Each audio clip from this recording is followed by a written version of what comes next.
холбоотойгоор эрүүл мэндийн салбар манаас манай иргэдийн суур салбар учраас маш чухал асуудал байна.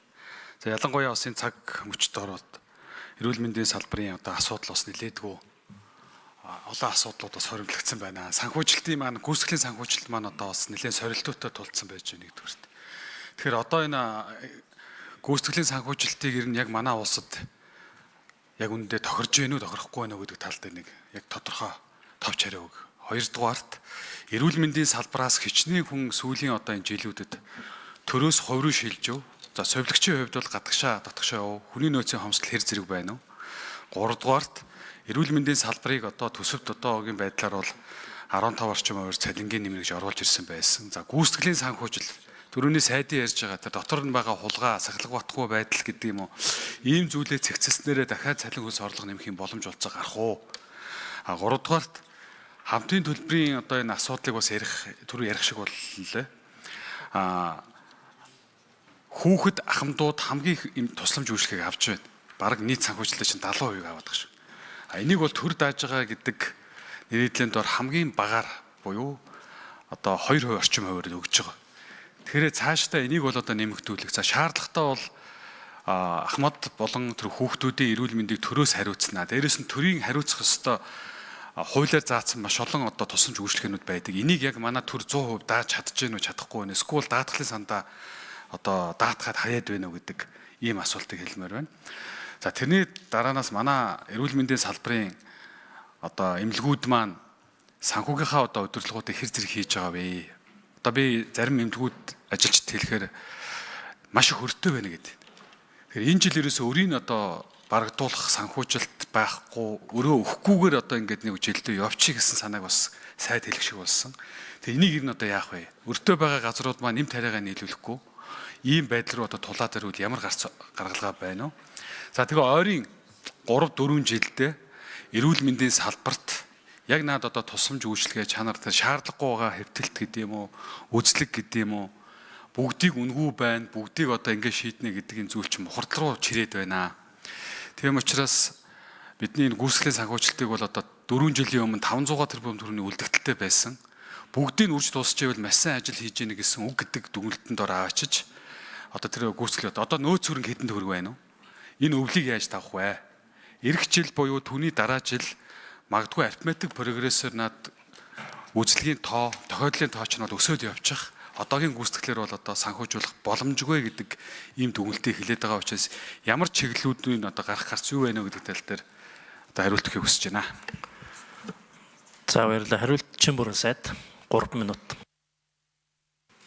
За Эрдэнэт гişүн нэлээд олон асуулт асуулаа. Тийм учраас бүгдийг амжиж хариулах хэсгээ мэдэхгүй байна. Ямар ч хичээ. За ер нь бол эрүүл мэндийн салбар ковид цар тахлын үеэр бол асар их ачаал үүссэн. За үүнтэй холбоотой эрүүл мэндийн байгууллагуудад ажиллах эмч сувилагчийн тоо нэлээд өргөнт хэлсэн. Төсөвч сайн нэмэгдсэн. Тэгээ гүйцэтгэлийн санхүүжилтаа ер нь бол салбартаа улс даяараа бол эрүүл мэндийн салбарын цалин санхүүжилт бол маш сайн нэмэгдэж чадсан. Үүнтэй холбоотой тэлэлт бол ирсэн. За яг ажлын байрнаас ягаад бид бас төсөвтэй холбоотой удирдах ажлууд 9%-ийг л цомгдсон байгаа. Тэгэхээр энэ бол 9% гэж ойлгож болно.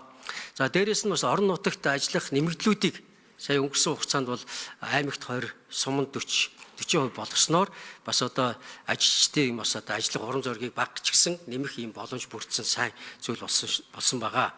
За эрүүл мэндийн даатгалын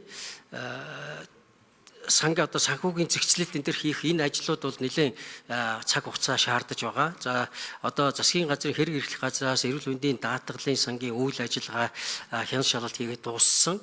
За тэгээд тогтоолын төслөө бид боловсруулад маргааш засгийн хурлаар оруулах гэж байна. За энэ дотор бол ерөөсөө бид хязгааргүй хэрэгцээг хязгаартай мөнгөөр хийх боломжгүй учраас 26 оноос яг хүний эрүүл мэндэд эрсдэл болж байгаа өвчнүүдэд яаж даах вэ гэдэг асуудлаа нэлээд дэлгэрэнгүй ярьж хийж даатгалын тогтолцоо маань өөрөө бие даасан бүтэцтэй эрүүл мэндийн яам нэг болохоор худалдаа авагч юм шиг нэг болохоор худалдагч юм шиг ийм тогтолцоосоо салж илүү даатгал нь корпоратив байдал руу орё гэдэг дээр бол тогтоолын төсөл боловсруулагдаад явж байна.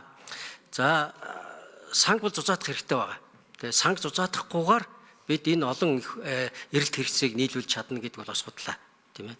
Тэгэхээр энэ санг зузаатахын тулд бид бас одоо төрөө шимтгэлийн дааж байгаа. За сая бол эрүүл мэндийн даатгалын үндэсний зөвлөлд хоролдоод ер нь энэ санхүүгийн энэ нөхцөл байдал, энэ хүнд байдал оруулж байгаа зүйлийг гаргахад ямар зүйлийг анхаарах ёстой вэ гэдгийг хүний хөгжил нийгмийн бодлогын байнгын хорооны дарагт хүртэл одоо бичиг явуулсан байгаа.